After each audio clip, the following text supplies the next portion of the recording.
as Highland Park here, same starting lineup as they have been. First time wearing their white jerseys. First time wearing their white jerseys as they make a bucket. Sam Roan, the junior guard, listed at 6'4", gets that one to go, and now going the other way is Conant.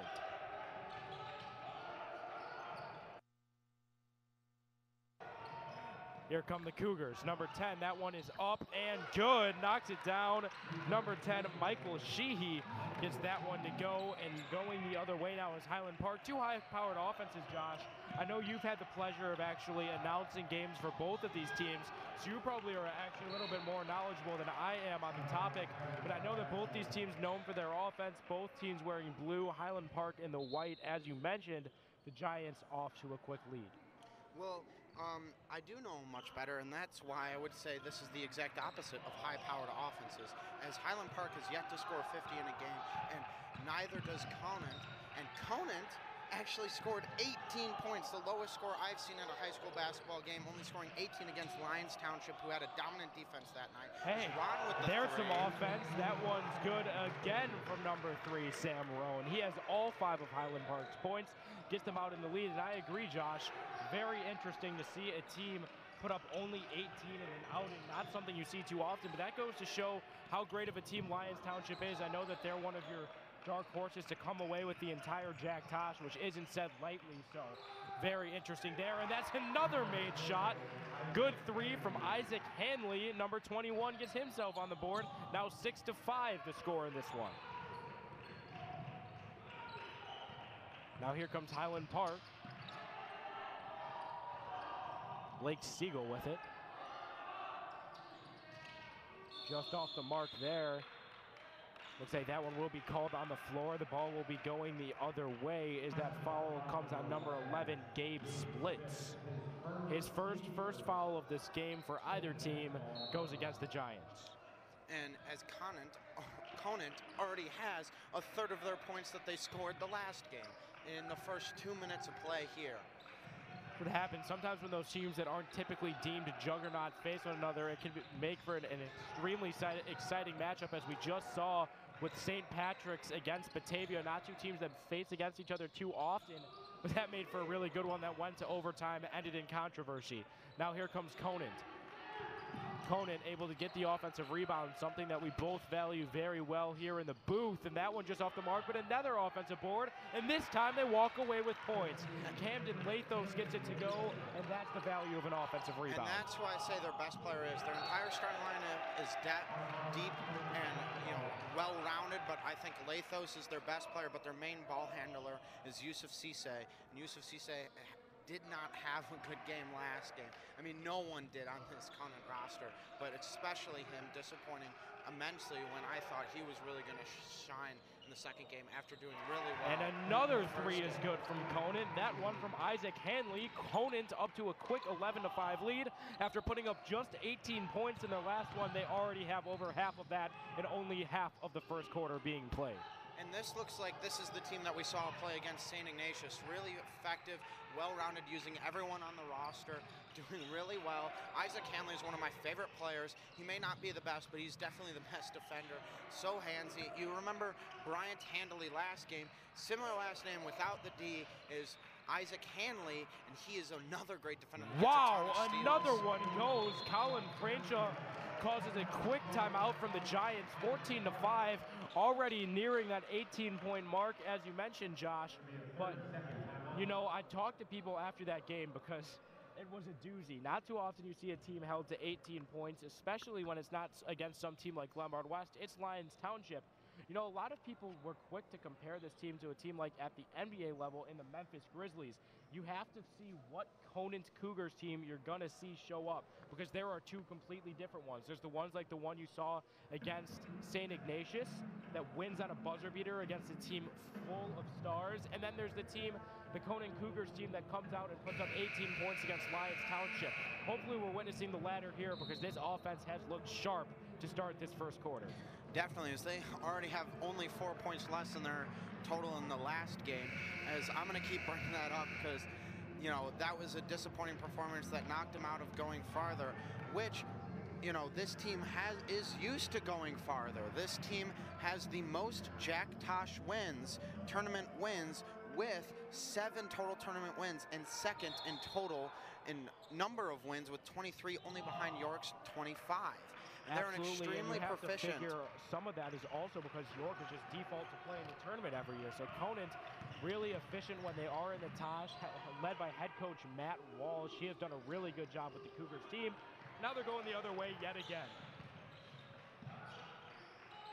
Yusuf Cisse with it.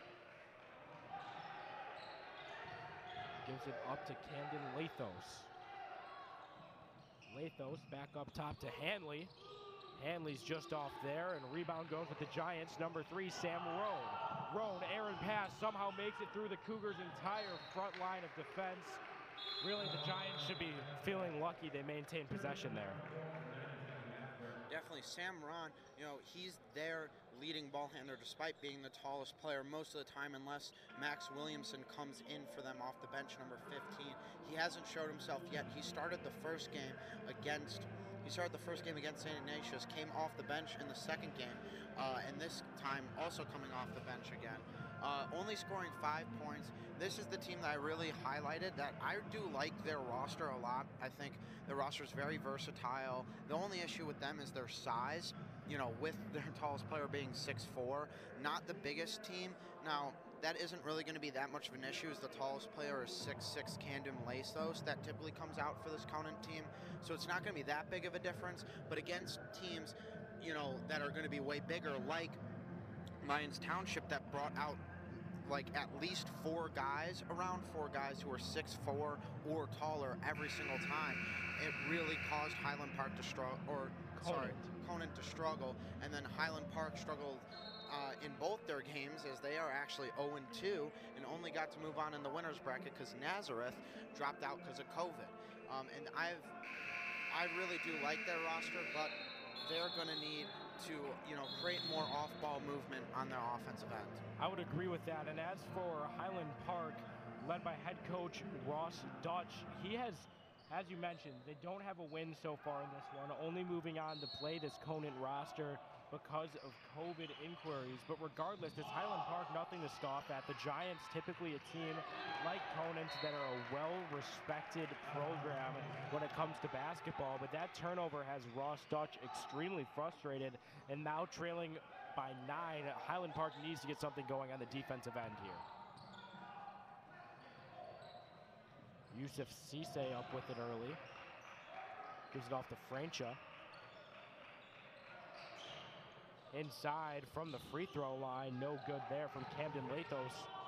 Going the other way is Highland Park. Open 3 in transition. Those transition threes have become such a more common thing in today's basketball. Had the option for the layup, wanted the extra point, didn't work out there, and now it leads to a Conant possession.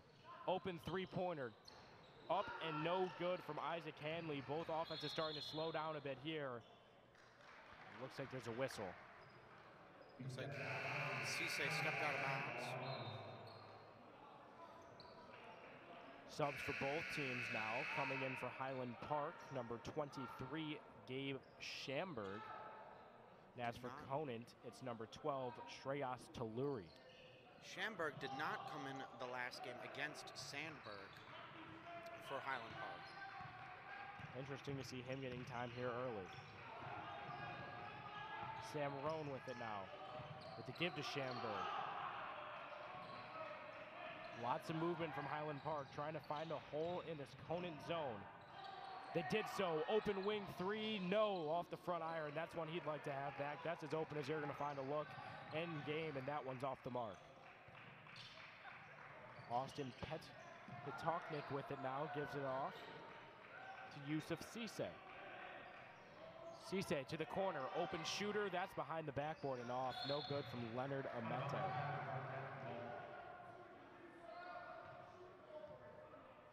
What started off as an offensive fuego has certainly cooled off a bit here to more of an offensive fiasco. Now only 14-5, a combined 19 points with 2 minutes and 30 seconds to go in this first quarter of action.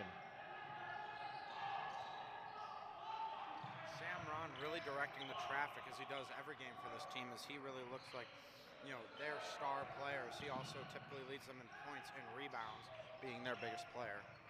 Absolutely. You see that with so few teams, but when a guy is able to do it all, him, Braden Huff, Cam Christie, these bigger guys that run the point, really interesting to see them be able to run an entire offense, and Sam Roan is doing so here.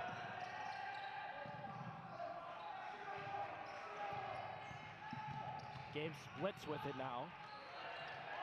Conant making it really hard to even get a shot beyond the volleyball line. This is a really tough defense. Looks like there will be a foul on the floor before the inevitable travel. We'll see who it comes against.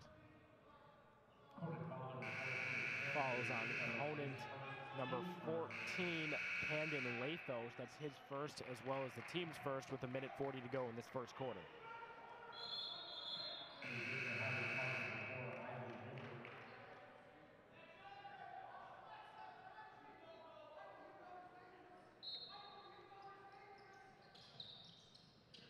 Sam Roan, the guy to inbound. Great feed from Roan, hits the open guy. Evan Bloom able to get it to go inside.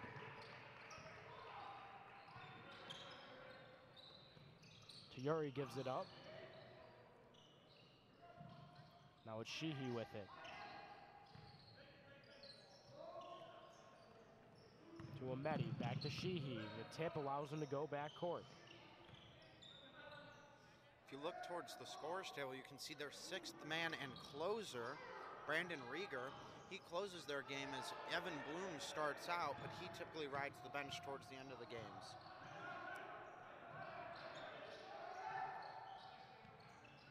Patoknik with it. Gives it up again. Conant in no kind of rush on the offensive end right now. Inside pass leads to an open three. Got it. That shot is good from the hands of Michael Sheehy.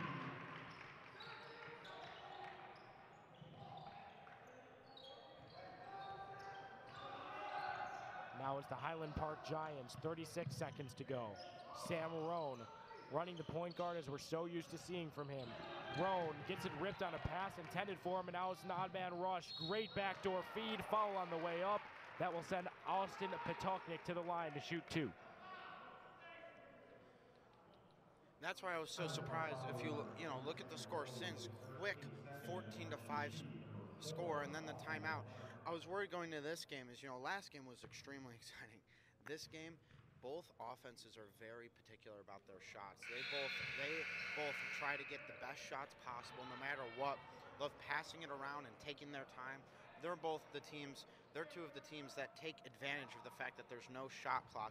They just kind of throw it around and wait for that best shot to be open. And depending on the scenario, that actually is a pretty effective offense. It can really get to a defense when they're demoralized to the fact that there is no shot clock. This team could do this for as long as possible, forces over-aggressiveness on the defensive end, and really we've seen it already tonight as that's a travel from number 10, Brandon Rieger. Now to inbound for Conant, number 21, Isaac Hanley. Looks like he'll give in to Yusuf Cisse. Cisse gives it up. Now just 10 seconds to go. Francia gives to Hanley. Get it inside. Great inside feed. Puts it up and in. Camden Lathos will have the last score of this first quarter. Conant's 20, Highland Park 7. York Sports Network, your place for all Jack Tosh and York Sports coverage. AJ Switek, Joshua Melvin will be right back after this quarter intermission.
Now as we resume action, it's Conant with the possession, already up by 13. Conant, in the quarter of the time last game, has already passed their total score amount of their game against Lyons Township. Absolutely crazy what one night of sleep can do. This looks like a completely different team on the offensive end, obviously against a different opponent, but this Conant team looks much more strong, much more confident than this one. Cisse gives it inside, trying to force a backdoor pass, won't go. Good pass from Roan down court, no. A little bit too hard for Rock Siegel, and it leads to a Conant possession.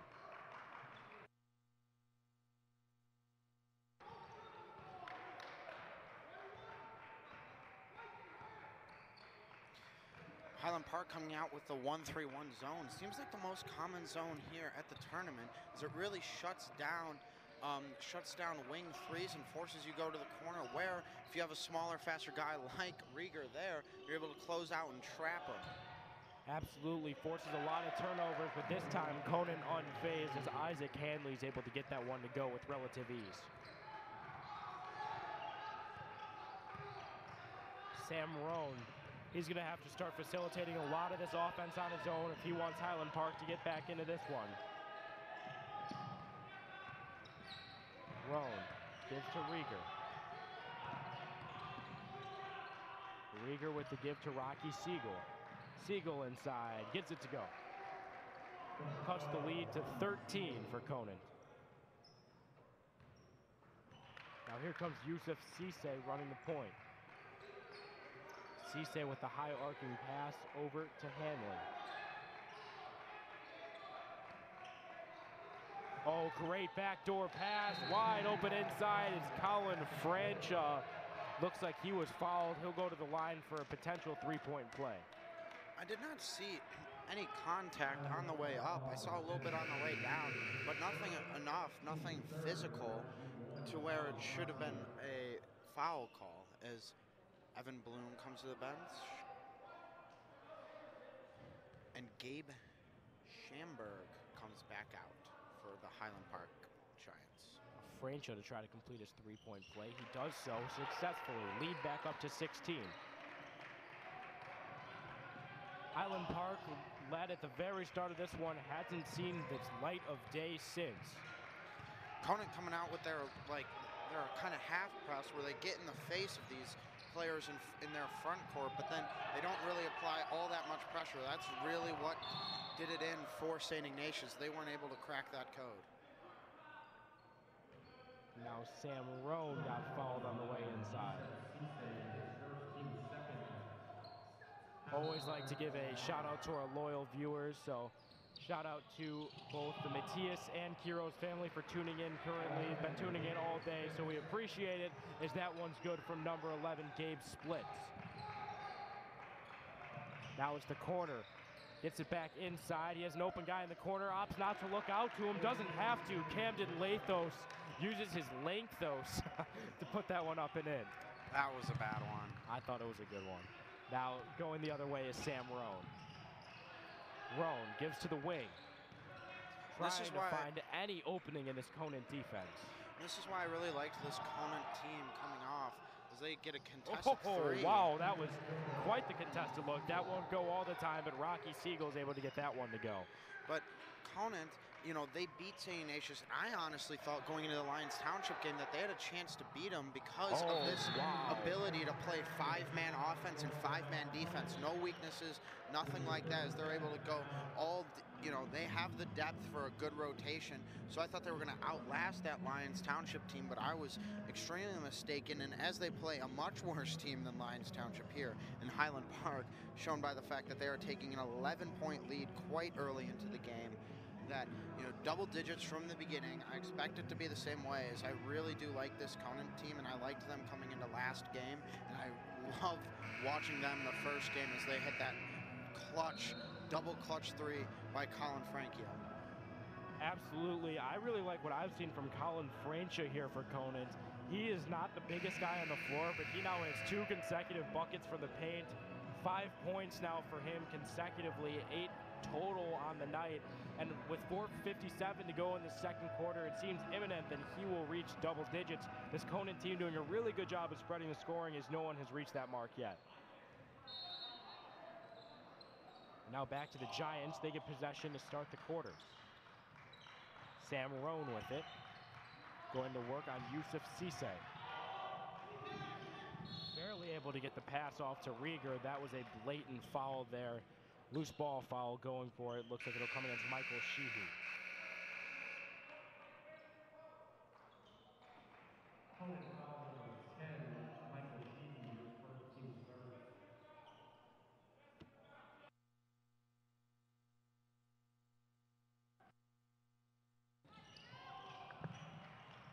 Now it's Sam Roan resetting the offense following the foul. Both teams have 3 total fouls on the night. That is really the only thing that's been even so far. Conant has outplayed Highland Park in just about every aspect of this one. But Highland Park has an answer there. Sam Roan gets inside and gets his 7th point of the night. He has 7 of Highland Park's 16 points. As Williamson comes on the court to take the big man role on the defensive end and move Ron to the corner. There goes Cisse. That's what they like to do, attacking the top of that key. Boom, he got it. Number 21, Isaac Hanley gets it to go. Hanley's impressed me all tournament. Even though they were down by so much in the last game, he still was giving effort defensively and on the rebounding throughout that entire game, and still was probably their only source of offense. As a really heads-up play by Yusuf Cisse there, able to get involved, get the steal, and then heads up, just put his arms up, let the other guy hit it out of bounds. Really heads-up play from Cisse there, and it causes a timeout from Highland Park. Current score 32 on the side of Conant, 16 on the side of Highland Park. Conant doubling up Highland Park to this point, but this game is far from over. With 3:52 to go in this second quarter, this timeout intermission is brought to you by the York Sports Network, your place for all Jack, Tosh, and York sports coverage.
And we are back following that timeout break. Got word that she was talking too loudly, so I'll say it one more time.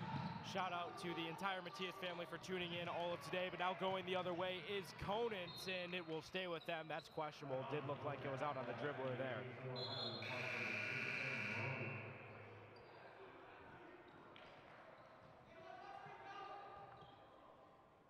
Let's go in a bigger lineup here, as the 3 guards that Highland Park likes to play with, that's Siegel, Splits, and Rieger, typically are out altogether, but they only have Siegel out now, and they go the bigger lineup with Williamson, Bloom, Ron, and Burston. Absolutely, good point there. As Conant resets the offense, this Highland Park team opting for more height here, trying to find some kind of issue to cause this Conant team, who really struggled against height of Lyons Township. Exactly, and that's a smart play by them, showing that they're doing their research. And then they bring in a new player that I have not seen yet for Highland Park. That is number 14, Parker Bodley, coming in for them once again. little bit more height than what was out there. Actually, no, they bring in Williamson and Burston, so they go back to the smaller lineup, in fact. And I think they should stick with the tall lineup is right there. That showed that Conant couldn't deal with the height. And once again, Conant goes back to scoring. I have to say I agree, as Camden Lathos is able to get that one to go. Right when Highland Park put in the height, it really did cause a bit of intrigue for Conant, and already trailing by 18, why not let some guys who don't typically get playing time, like Parker Bondi, get some much-needed minutes here. I mean, you saw that the height caused him problems yesterday. Why not try again? That's a clear-as-day charge. The feet were set. Charging offensive foul there against Highland Park. Definitely. And if you think about back to the St. Ignatius game, if it wasn't for Jackson Kotecki not having a great game, they would have lost because Kotecki didn't have his best game. Because Lathos, who has not been effective against height besides Kotecki, surprisingly enough, he's not been effectively defensively against any other height throughout the rest of the tournament. So that's kind of surprising that they beat St. Ignatius. But Ignatius, because of the issues that they were having with their big lineup with Giles, Barron, Red, and Kotecki, they went their smaller lineup, and whenever that happened, Conant was able to really come back and make that game close and end up winning it. As Isaac Hanley's three is off the mark, it leads to a transition attempt for Highland Park. Really strong finish there from Rocky Siegel. But as I was mentioning, for number 21, Isaac Hanley, he has been the sharpshooter for this Conant team, and really surprised to see that one off the mark. Doesn't happen too often, but good by Highland Park to take advantage, get another quick possession here, and try to get themselves back into this game. Now, as you mentioned in the St. Ignatius game versus Conant, it was a move that I really questioned from home. That was one of the games I was able to watch from the comfort of my home while I still had COVID. And talk about a heads-up play. Excuse me, but Sam Roan just threw that off of the guy guarding him on the inbound, grabbed it himself, put it up, and he'll go to the line with a chance to send him to the double digits, now up to 9 points on the day. Oh my goodness, Sam Roan, that was a play. What a play there by Sam Roan. Talking about the best player on this team, as he was really able to double digits. Half of the points so far, or just under half of the points for Ron. But as I was mentioning, that was one of the games I was able to watch from the comfort of my home while I was still quarantined with COVID-19. And I have to say, I was intrigued by that decision. Although it wasn't working to a T, I don't understand St. Ignatius putting their two best players on the bench there just to play the hot hand. Obviously, it comes down to coaching decisions, but I really think that's what led to the Conant win. And coming back to this game, it's just another instance where Conant is successful against smaller teams, but really struggle against the length and the height. So I would like to see Highland Park get Parker Bondi, get Drew Bondo back on the court, who really were only out there for about a minute. Yeah, and they weren't out there long as they bring out a couple of new players. And the thing is outside of, they like to run the small lineup, Conant does. So that's extremely ineffective whenever you have a taller lineup out there because they aren't able to deal with the physicality of these taller players. Absolutely, and so many coaches these days, including York's coach Dunn, not afraid to shy away from small ball, not afraid to run it in the first place. But, I mean, it does lead to issues, and it really is a problem for Conant, led by head coach Matt Walsh. He'll have to create some bigger mismatches, create some more problems later into the tournament, because you already know teams have been watching York Sports Network. They've been watching the tape, and they are ready to just be able to guard a team like Conant by putting their taller players into the lineup. That foul comes against Conant, number 10, Michael Sheehy. It's already his third foul in this one. So he'll promptly go to the bench. It's like there is a whistle. They were trying to make a substitution mid-play. Not the first time that's happened today, Josh. I remember talking about how that would be more of hockey if players were able to substitute in the middle of the game. We should really get out and do some hockey games with the York Sports Network. I know we both enjoy that. Would be a lot of fun. I'm a big fan of hockey. Really do love it. So sad I've missed it because of the COVID break that they had. Hope they get back to it and get back to crossing borders so we could go beat up on those Canadian teams. I am a Blackhawks fan. But back to basketball as it's about to go back in. Foul here. That's a foul on Conant, number 2. Oh, maybe not. No, it looks like they will call the foul on Highland Park, number 11, Gabe Splits, already his second foul now. They call the off-ball movement foul. Very rare call. Interesting to see that called there, but regardless, Gabe Splits picks up his second foul and gets rid of Highland Park's possession when it felt like they finally were gaining momentum. He is mad as he just slapped a chair when he went to the bench because he got subbed in for Max Williamson, who comes back out, their tallest player that they consistently play at 6'5". And now back comes the Giants.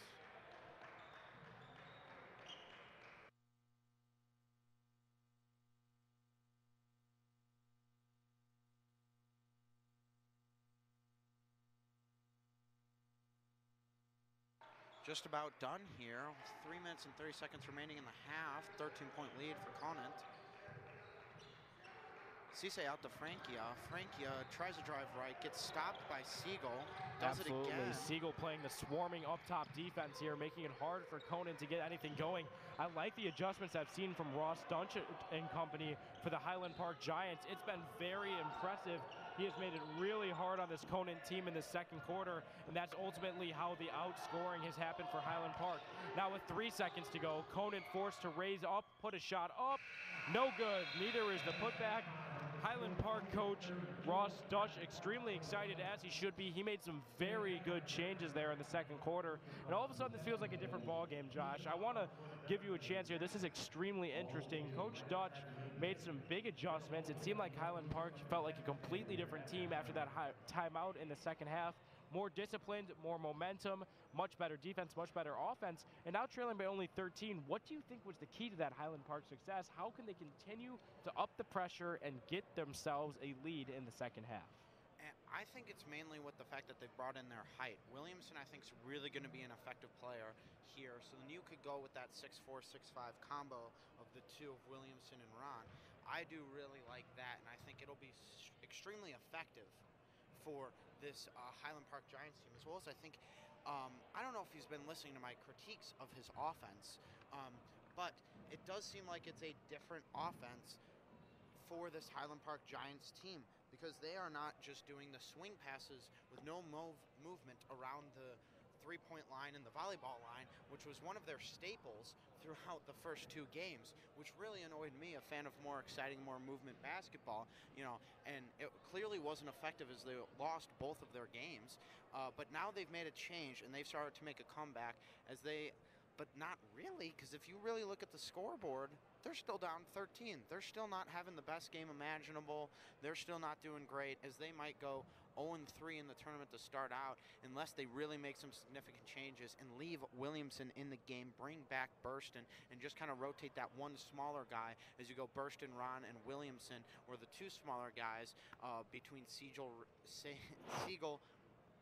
Rieger, as well as Splits at your 2 guard spots. Absolutely, Josh. I think that was a good point. Bring in the height, force this Conant team to do things they don't like to do. Regardless, trailing by 13, Highland Park has a treacherous path ahead. We'll be here for York Sports Network, AJ Switek, Joshua Melvin, your place for all York sports, Jack Tosh coverage, and much more. We'll be back in about 7 minutes.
And welcome back to Conant versus Highland Park. Conant Cougars are on top of the Highland Park Giants 34-21 coming out of the break. It is Highland Park's ball. Third quarter action now as the roster looks like it's starters for the Giants as well as the Cougars. They both are starters. Which is Yusuf Cisse, Isaac Hanley, except for Patonic. Great job there by Ron. Sam Ron with the bucket. Cutting the deficit to 11. Cisse with the ball, moves it over to Hanley, moves it back to Cisse. Cisse goes back to Hanley as they're looking cross-court to Frankia. He's been really good today and in the first game. The hero for the Cougars as he steals back a potential turnover, resets the offense at the top, continues.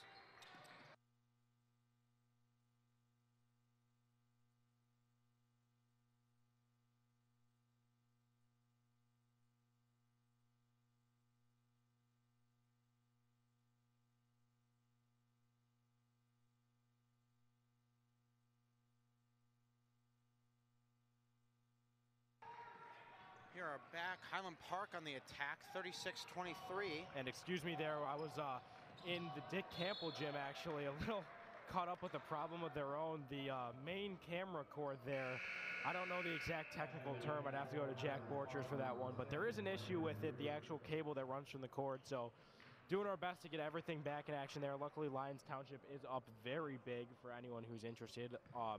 Currently with a large lead over in the Dick Campbell gym, and a lob thrown up. Sam Rowe not able to put it down, however. It looks like we still have the same 13-point deficit that I left at here, Josh, huh? Correct, as both teams traded a couple of buckets, and that's about all that's happened.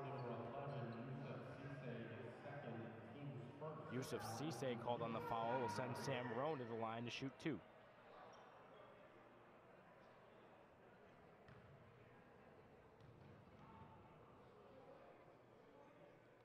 First one from Roan goes off the front iron.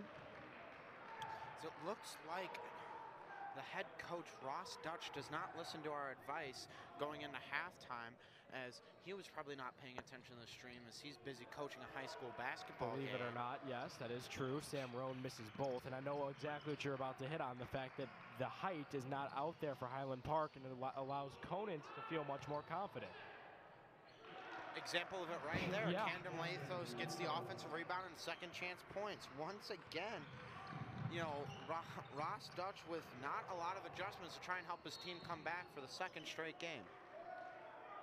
It's interesting. He's clearly sticking to what he knows. Ross Dutch likes what he has out there, and I wouldn't deny the fact that he probably does have his most talented group out there, but at times you have to go with strategy over talent, and I know that that's counterintuitive when we just said that it was interesting to see St. Ignatius make the move to put their top guys to the bench in a strategy against Conant, but hindsight is 20/20. Sometimes you have to take a risk, and when you're down by 15 with possession here, I think that this would be a warranted time to take that risk. And definitely here, when you're down and you're about to lose your third straight game, I mean, we're not close to the end. They're not out. But the way this game is going, how it's continuing just like 16-13, 16-13, it's not, the lead isn't going down ever. It's just going further back and then back to where it was going into halftime. You know, here, with the strategy, it's not like you're taking out D1 recruits to put in average high school players. You're taking out slightly better high school players to put in slightly worse high school players that match up better. And the matchup actually favors the slightly worse in skill maybe, but the matchup allows them to thrive better, which would mean better production for this team. Absolutely, and it's not like saying just pluck Sam Roan from the starting lineup. Obviously, he will be out there regardless as that corner 3 wide open is off the mark. It's just saying switch out guys with a height differential, just even if it be for a few minutes, just to see if you can throw Conant off guard. You can always go back to these guys, but trailing by 13, it's clear that a change is needed.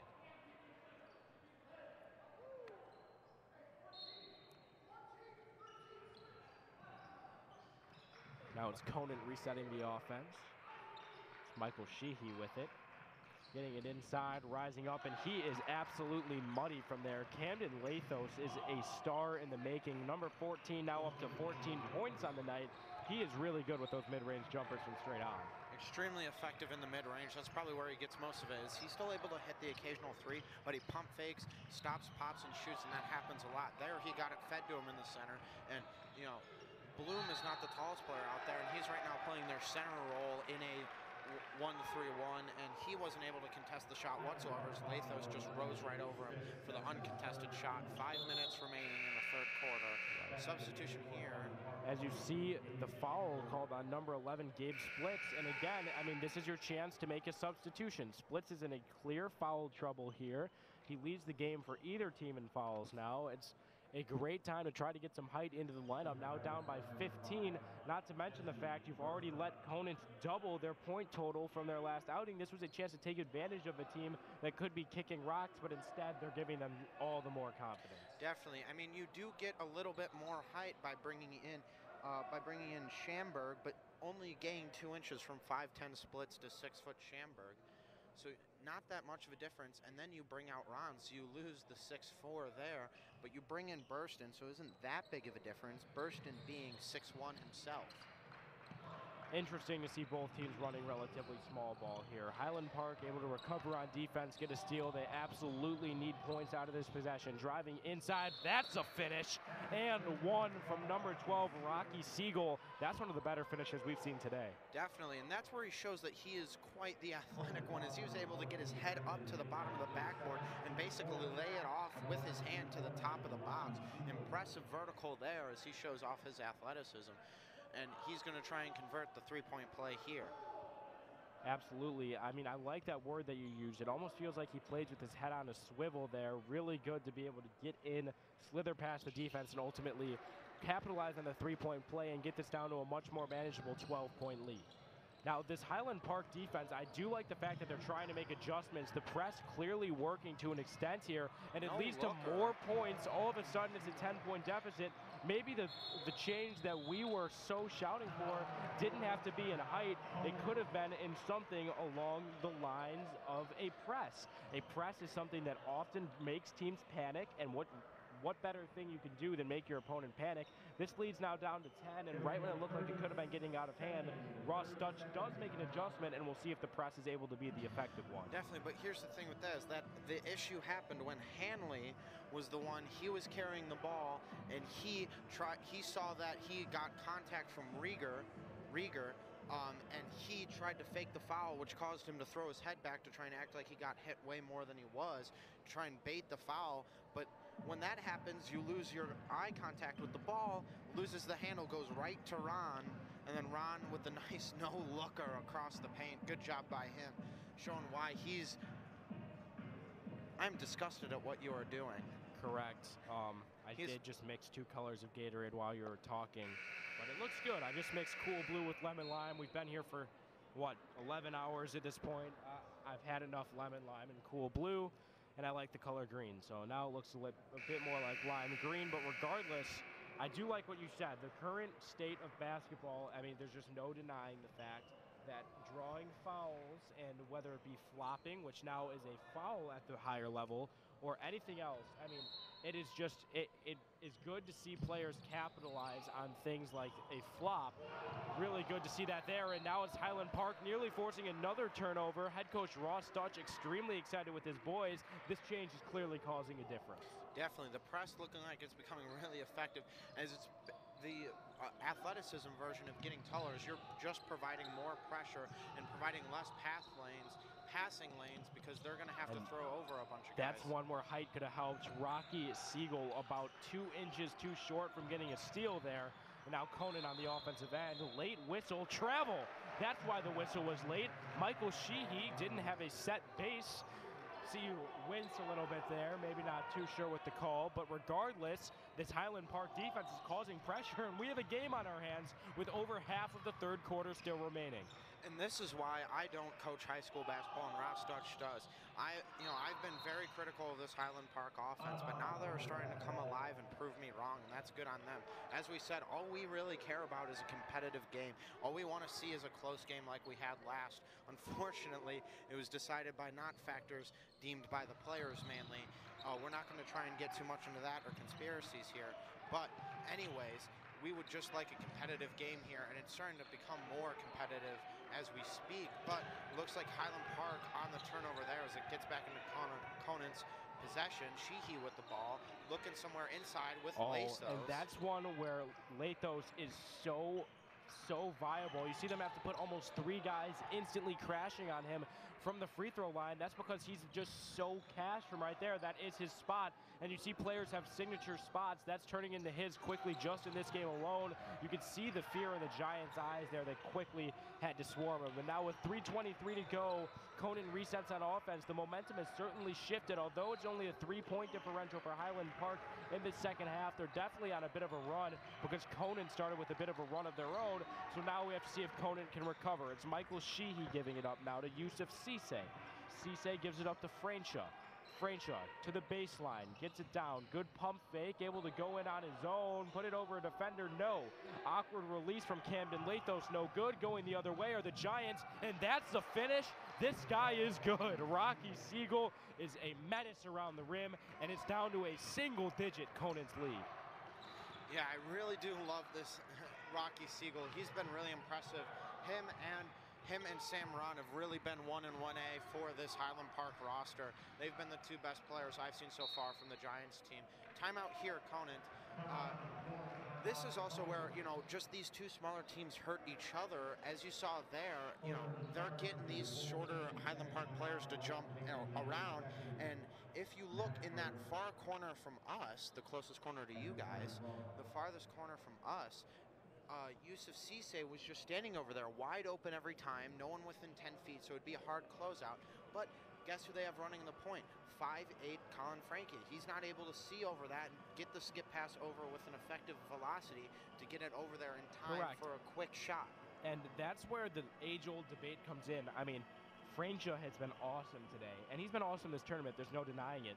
But there's always the debate where it comes down to the fact where, as unfortunate as it may sound, there's times where players have to be subbed out due to their height. And Francia has looked really good, don't get me wrong. But if they had a guy maybe 2-3 inches taller doing the same thing, he would be all but dominant. And although that's not something that Francia can control, as you mentioned, I mean, if either of these teams could put someone out there that's just slightly taller, it would add so much pressure to the other squad to make an answer of their own because these teams are playing such small ball. Yeah, exactly. And, people have been saying, oh, the basketball game, the game is going towards small ball and only small ball because it's all about shooting, all about playmaking, all about perimeter defense, so on and so forth. But Sam Ron proves that wrong. It's not necessarily about height, it's about skill, right? If you start out young, tall now, they don't just throw you in the post and you don't really develop any skills. You mainly, you were like told to be back to the basket and stuff like that. But here nowadays they're emphasizing skill for any height level, any size, and that's allowing players like Ron to be the head player and the leading playmaker and ball handler while being the tallest on the team. I mean, that's why basketball is a sport that's so beloved by so many, is really just because of how quickly it evolves. I mean, it's unreal for me personally to see how quickly the game changes. I mean, you see top programs in the country like Gonzaga running a guy like Chet Holmgren, who's nearly 7 foot, have the ball bring the ball up the court. I mean, even just 5 years ago, that's unheard of. You'd have him running the 5. So crazy to see things like that. Awesome to see the game evolving, and really a shocker to see both Dutch and Walsh not opting to really go towards the way of the future, which is just having taller guys on the floor, but using them in different ways. An example of that would be, a great example would be the Toronto Raptors, who run a consistent 6'8", 6'9" lineup all the time because they are all so skilled. Oh, here we go. Hanley here. Nearly a finish, and the Giants aren't able to be big enough around the rim there. I'm sorry, that was an awful dab pun, but regardless, going the other way now. The Conant Cougars able to recover on the offensive glass. AJ, you're pulling out the puns this afternoon. I am pulling out the puns. Been here for quite a while. To all 84 of our concurrent viewers, I apologize personally for that pun. But regardless, a really nice Euro step goes up and goes in. Yusuf Cisse, he's a player who I found really fun to watch, Josh. Definitely, I really love Yusuf Cisse. His athleticism is out of this world. His quick first step and just lateral quickness, he's able to really get around anyone that he wants. He needs to get a little bit of a tighter dribbler.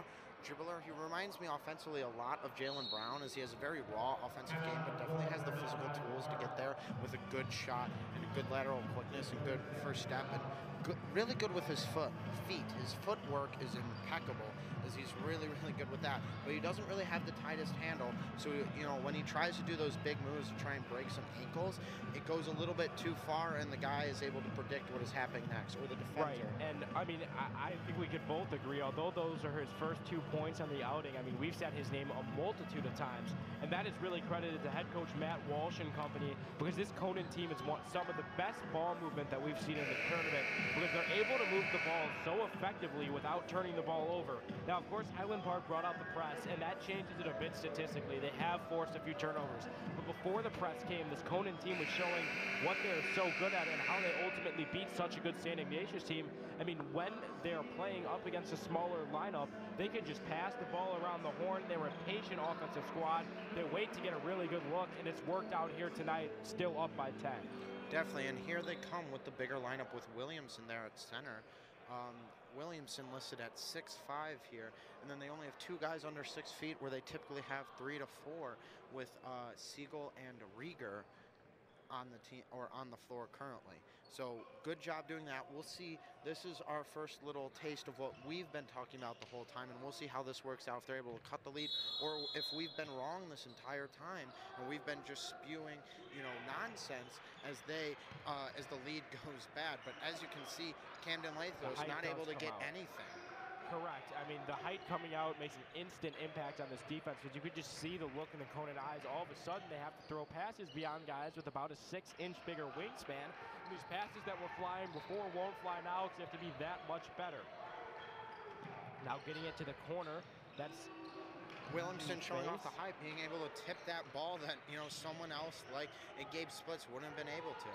Colin Francha shakes his head. This is clearly a new look for this Conant team, who struggled against height just 24 hours ago. Now they give to Francha. Francha beyond the volleyball line, instant pressure. Gets it to the corner. The opting by Ross Dutch to save this height for late into the game, to cause some stress, looking to work right now as Francha's blocked, but he's able to get his own board. And with 20 seconds left, it looks like Conant may be able to hold for the last shot. Now it's Conant with it up top. Michael Sheehy with the give to Francha.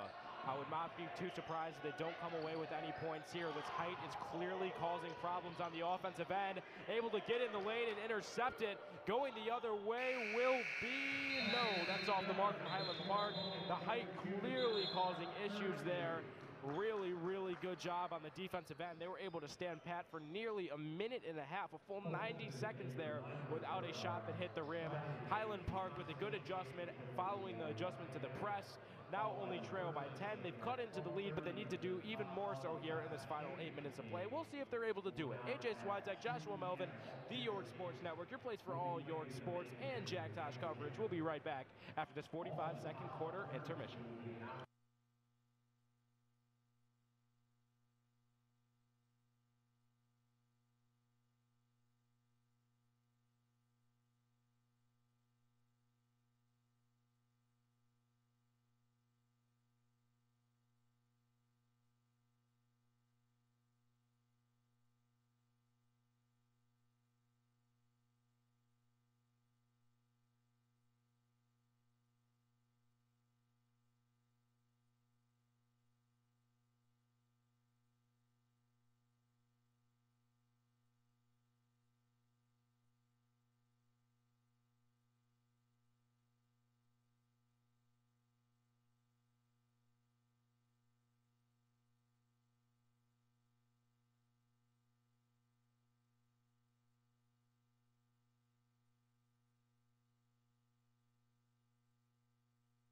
And we are back. 8 minutes to play. Highland Park has got themselves back into this one. trailing by only 10 now to the Conant Cougars. Conant will start with possession. We'll see what they're able to do against this lineup that opts to bring back some more of the smaller faces. They bring back splits, and now they do have 3 guys under the height of 6 foot again. And then the only 2 above 6 foot are Ron at 6'4", as well as we have Bloom there, and Bloom at 6'3". Definitely interesting when the height works. They switched it right back out, maybe saving those fresh legs for later in the 4th. But trailing by 10, you need to get some momentum. You need to get something going straight away. So we'll see if they're able to do it with the smaller lineup.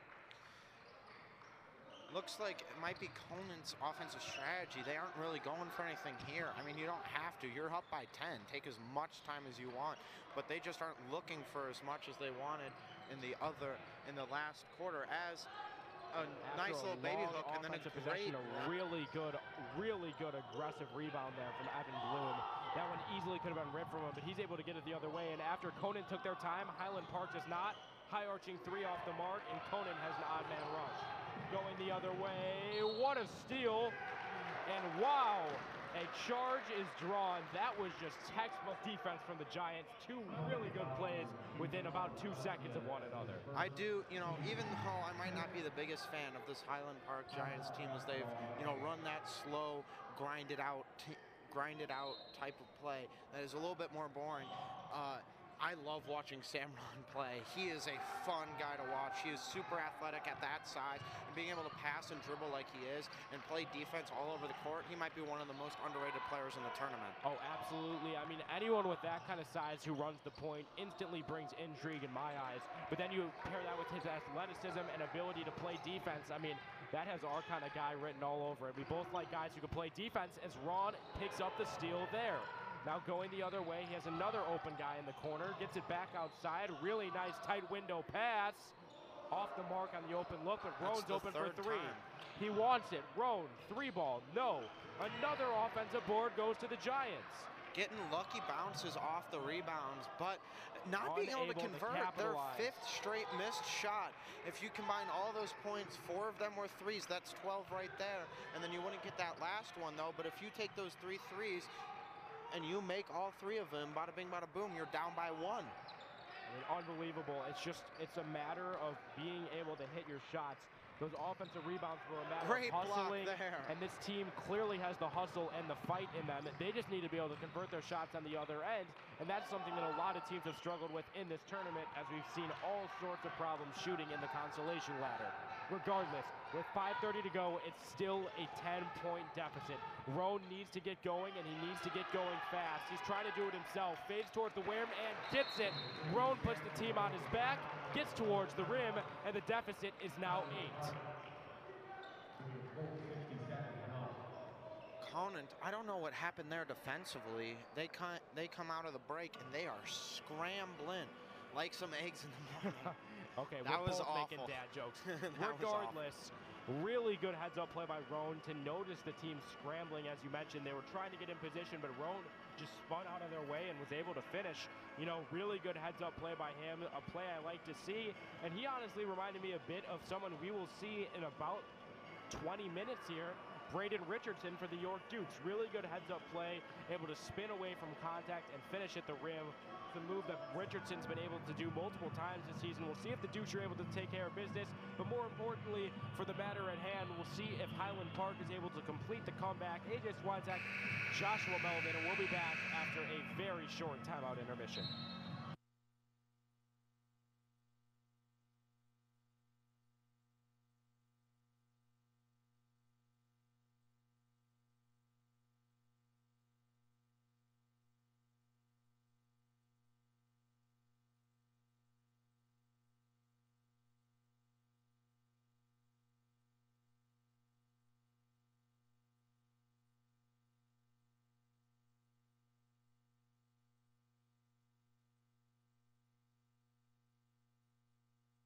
As we come back. We are back. Conant will start on offense. Highland Park brings the press back. This caused Conant problems just 1 quarter ago. Conant successfully inbounds to Lathos. He's able to get the ball up court, and now Conant pushing the pressure for the first time in quite a while. We had seen them liking to slow it down, but this time they want to get it in, and it works in their favor. No, it does not. Highland Park able to recover, and Conant, following a quick about 10-second possession, gives Highland Park the ball with a chance to convert even more momentum into points. And that's a travel. That one's clear as day. Yeah, that was an easy call by the refs here. Was looking for the foul there, but forgot to keep track of the number of steps as he had. As they're doing a 3-2 full court press, going to be trying to get really aggressive and get turnovers here as there's only 5 minutes remaining and they're still down by 8. Oh, absolutely. And now here comes the Conant Cougars. Camden Lathos opting to throw it back. And that's an over and back violation. They took a second there to think if it tipped anybody. Both refs just denoted to each other. But yeah, that's clear as day, over and back, and now trailing by 8, the Giants will give themselves another chance. Definitely, and you know, we were talking about it during the break, is that Sam Ron is a junior, and it's going to be really exciting to watch him next year, as he's going to have another year to grow and develop his skill sets to a even higher level next year. Absolutely. To see Roan for 3, no, just off the mark, and that recovery, I mean, he has been a guy for them as well. Camden Lathos is having himself a game, still sitting at the humble 14 points, but he has had a really good second half. It seems like he's all over every rebound, and he just has his fingerprints all over every Conant point. Definitely. They're really running it through him, as they like to run through everybody. Charge there, and that's gets it. Him in the corner, just a careless play. Took a bit too much time there, let him set his feet, and now again, Highland Park given the opportunity to capitalize, but this is giving me flashbacks to a game we just watched between Lamont and Tinley Park, where a team is consistently giving the team that's losing opportunities, but they're just not taking advantage of them, Josh. Yeah, once again, a team is somehow learning to choke while losing. They are not taking advantage of any, they have been down so much this game, and by so much, as that was tipped by Hanley to allow them to go into the backcourt, as Ron has it again. But they've been down by so much, and you finally get momentum, and then you're not allowed to capitalize on the 5 or so straight possessions where they're not able to get anything out of it. Correct. I mean, it's just unreal, but luckily Highland Park is able to draw a foul there. This has been a very clean second half from Highland Park, only have 1 foul of their own, but that is now Highland Park able to draw the 7th foul from Conant. They'll go to the line to shoot 1-and-1, and it'll be Sam Roan at the line when we come back from this timeout intermission.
As we come back, it's once again the smaller typical closing lineup for both these rosters. For Conant, it is the starters. As I said earlier, it's going to be Rieger instead of Burston for the Highland Park Giants, as they start Burston and then they particularly bring him out, and Rieger plays the majority of the minutes, kind of like Jordan Clarkson on the Utah Jazz. Score first guard. First one misses there, and that's really tough in a 1-and-1 situation. That's one Rome would like to have back. Just like that, Conant going on the other end. Timeout. No, it's not a timeout. confusion from almost every player on the Conant court, and for Highland Park, they don't have to question it. They'll just walk over and inbound the ball. They don't have any problem with taking over possession. To be completely honest with the viewers, I don't know what was called there. I think it was the 8-second backcourt. That's what I thought too, but I was witnessing the ref. I only saw six. Wow. I might have missed the first 2, but it did not feel like 8 seconds. Good block there by Lathos. And then once again, a good contest, but they're going to call a foul here. And yet again, I mean, I'm sure they might be able to get some points on the board at the line here, depending on how this goes. But as you mentioned, it just feels like somehow this team is finding a way to make us feel like they're choking while losing. They've had so many opportunities to get themselves back in this game. They've just struggled to put the ball in the hoop. As that one goes down for the charity stripe, it's down to a 7-point deficit. Finally able to convert on some sort of missed opportunity possession here by Conant, and then they're able to convert both and bring the lead down to 6. I don't think I've touched Conant's score in a few minutes here. And it's a charge. This team is playing with heart. I'll tell you what, Highland Park, most certainly not the most talented team in the Jack Tosh tournament, but they are playing as hard as about anybody right about now. Ross Dutch has his guys fired up, and they are playing well. As they are they're the closest to winning. Look at that. He just fouled out of this basketball game. Yusuf Cisse, he fouled out? That was his 5th foul. Wow, and then if you look at the scoreboard now, which you guys can't since you're still in a camera, Camden Lathos has 4 fouls of his own, 1 away from fouling out, and this Highland Park team clearly doing a really good job forcing pressure, and they went right at Lathos there, but he just got a clean block. Got a nice block there, mid-air, so nothing touching that. Sloppy passing, he stepped on the baseline. Highland Park gets his possession back, and Matt Walsh extremely vocal after that one. It's Highland Park getting real close. 9 fouls. 9 fouls so far this second half in comparison to 1. 9 fouls is for Conant, by the way, and 1 for Highland Park. Oh, 3-point attempt here. Three-pointer. That one is cash. He got it. Michael Sheehy on the defense. Brandon Rieger on the offense gets that one to go. 10-on-10 action, and we're down to a 3-point game. Is that another offensive foul? That's another. That brings him to the bonus plus. And, you know, I really like this seniority play here. I don't want to intercept you, but you look at the half-court mark. I just love what I just saw from Michael Sheehy. He's witnessing this 13-point lead dwindle away, and he called a team meeting right at half-court. This is unacceptable from Conant's perspective. So many offensive fouls, so much carelessness. He just calms his guys down, and we'll see if it's able to work. And trying to make it within a 1-point game here as they got to the bonus plus with that foul. 10 fouls here for Conant. And then they're going to, Evan Bloom here trying to get it within a 1-point lead. The Conant coach not happy with the performance here today. As we were saying, Highland Park was choking. You know, how they were choking is the opportunities that Conant was able to get them as he makes it a 2-point game. Good shot there from Evan Bloom. Talk about a comeback. There was a point where this team was up 17. In the second half. They are now up by 2. As that was rebound off the mark, here. But the offensive rebound goes with the Giants. Chance to take the tie or a lead. Just over 2 minutes remaining. As this Who closing wants lineup. to be the hero? Sam Roan with the ball right outside the volleyball line. 2 minutes left. Gives it up. Step back 3. Rocky Siegel just off the mark. Nearly an offensive rebound, but Conant's able to recover. That's the seniority you like to see from Michael Sheehy. Gets it down court. Finds his open guy. No! Francia just off the mark. But it looks like Conant will maintain possession. So it went off, I want to say, splits there on the defensive end. Just under 2 minutes left in the game.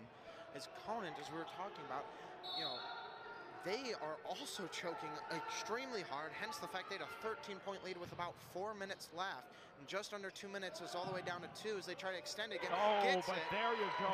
A big shot and a big moment. Austin Potoknik, not a guy who we've really talked about since the first half, but he just showed up huge in a huge moment. Oh, what a finish! What a finish by Sam Roan, and I can see why this guy excites you. It's back to a 1-point possession game. Russ Dutch calls a timeout, gets his guys ready with 1:34 to go. 45-42, Conant Cougars on top. There was a point where Conant led by as much as 17. It's now down to 3. AJ Swiatek, Joshua Malvin on the call. We'll be back after this timeout break.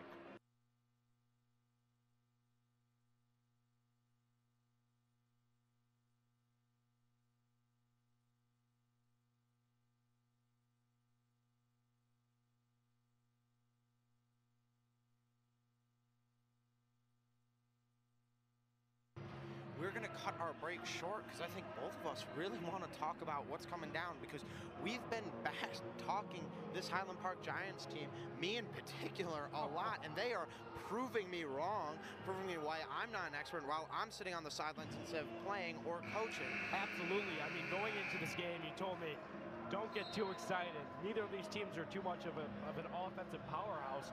We are now at a combined 87 points, and Highland Park, a team who was scoffed at by many heading into this one, including yourself, has really given people a reason to be excited about them regardless of the outcome here. But now with 1:34 to go, Conant's back on offense. They need to calm down, and you got to wonder what Matt Walsh just said in that huddle, Josh.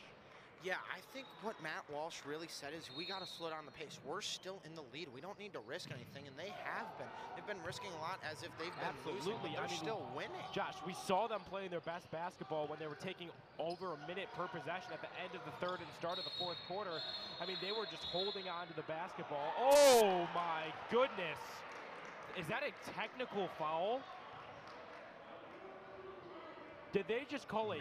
That is a technical foul on number 10 or 11. Brandon He's pointing Rieger. at splits. Wow. He was pointing at splits there. Going to be technical. Got to hit these. Misses the first one. You know, it really doesn't matter if nothing happens. Isaac Hanley, you've got to convert on these, because then that'll make it a 2-possession game if he just hits this one. And he does, up to a 4-point lead. I mean, that's just an inexcusable time for a technical foul. I don't know exactly what was said, because the hit to the arm didn't look like it warranted a technical foul. We have seen scrappy back and forth play from both these teams. I don't know what warranted the technical, but regardless, careless basketball when it matters most. Definitely, yeah. I have no idea. I was shocked that was a technical call there, but that is what happened here, as it's a 46-42 game. And now it's the Cougars with it. Up by 4 with the ball, trying to put the game on ice. Another foul there. They have a ton to give. They still got 3 to give before they're even in the bonus. Correct. I mean, it's been a tale of 2 completely different stories the second half. Conant, a team that has really just been almost had a foul every couple minutes, whereas Highland Park, up until this possession, has played so disciplined that they only had 1 foul going into the possession, and now they're intentionally fouling. It's up to 4. Definitely. You know, smart play there. Don't let them reset the offense. Throw them off their game, and they're already off it. They're trying to bring it back by doing this slow-paced offense, as we were talking about. But they're really trying to prevent that by getting these fouls and not allowing them to set up perfect opportunities for this Conant Cougars offense. And that's just a beautiful change in the timeout by head coach Matt Walsh of the Conant Cougars. I mean, just go back to what was working. The slow-paced offense caused problems. It caused the Highland Park defense to deteriorate, and now they go back fast-paced. They weren't expecting it. The deficit goes back to 6. Absolutely must-score possession for the Giants. Get the open 3 in the corner, and he's got it! Pass from Roan to the corner. Rocky Siegel is cash from there. He's up to 19 on the night. Impressive night from Siegel here. Really, 3-on-0 here. Wide open attempt, able to convert. And 2 points here for Lathos. I mean, really good effort from Sam Roan, but now yet again the Giants put in a position where they are absolutely in a must-score situation. Deep 3, off the iron. Rebound goes to the Cougars. We were talking about all night. I mean, we were proved wrong by them coming back, but right there, you really wish you had a big guy, because 2 sub-6-foot players trying to get the offensive rebound. Not helpful there, as nothing is able to come of it, as they are still down by 5 with 23.2 seconds left. A timeout on the floor. Absolutely. Conant's timeout. And if you want to force Conant in uncomfortable positions, it's time to bring the press back out. It caused some early struggles maybe add some integrations to it. We will have to see. AJ Swiatek, Joshua Melvin here at a 5-point deficit. Highland Park has themselves all the way back to this one, but we'll see if they're able to pull off the remarkable comeback with 23 seconds remaining.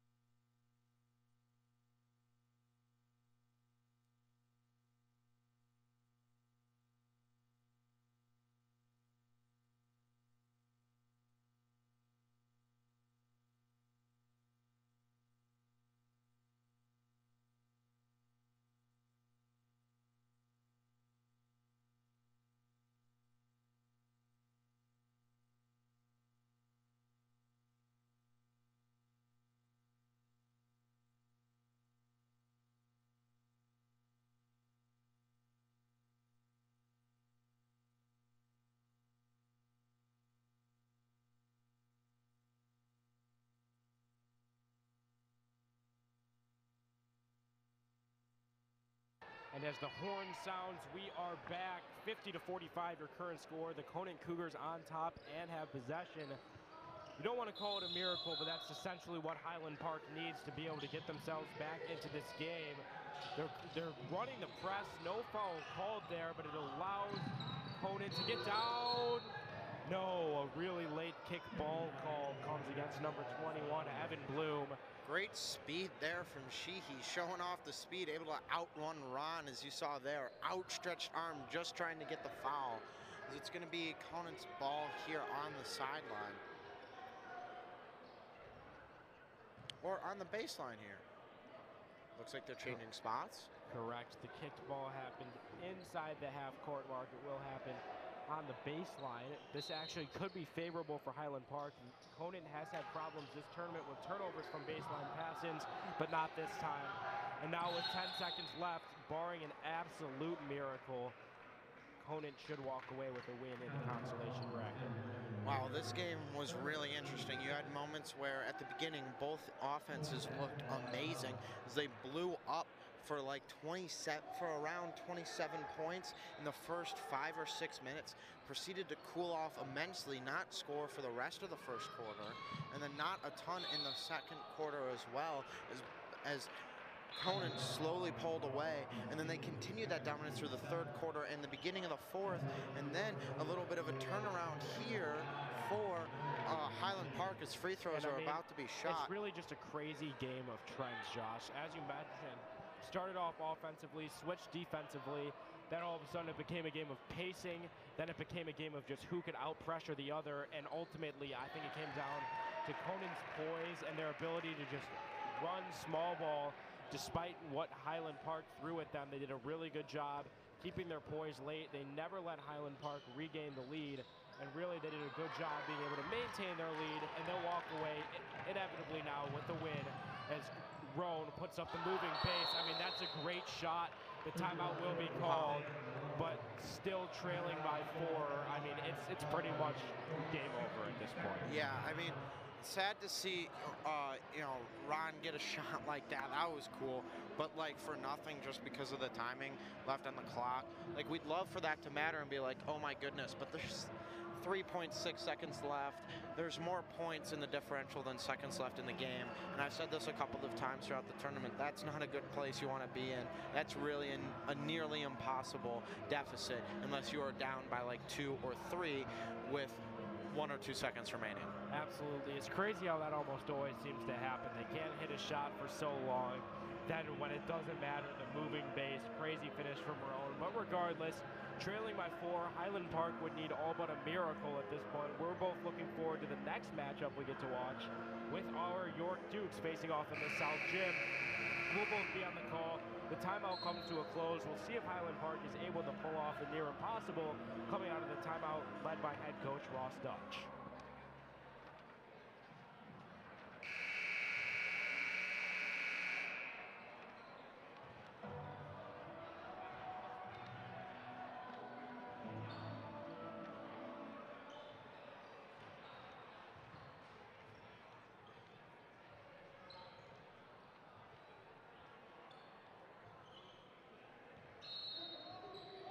Now the inbound play, successful for Conant.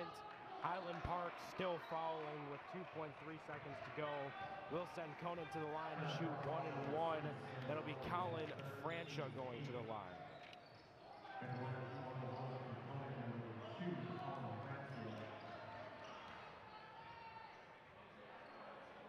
This game is all but iced. 2.3 seconds to go. Francia now just sent to the line on a last-second foul.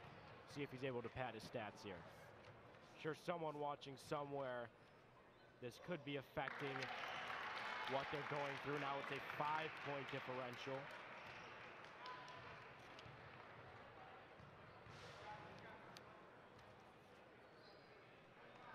Francia is very good from the line. Gets them both to go. It's a 6-point difference. We'll see a half-court heave. Air ball off the mark from Roan. Your final score will be 54-48 in favor of the Conant Cougars.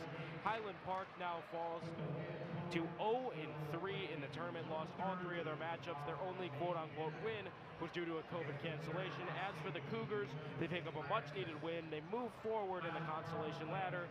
AJ Switek, Joshua Melvin will be right back live soon to cover York Dukes basketball in this Jack Tosh tournament. York Sports Network, your place for all York sports. We'll be back in about 10 minutes.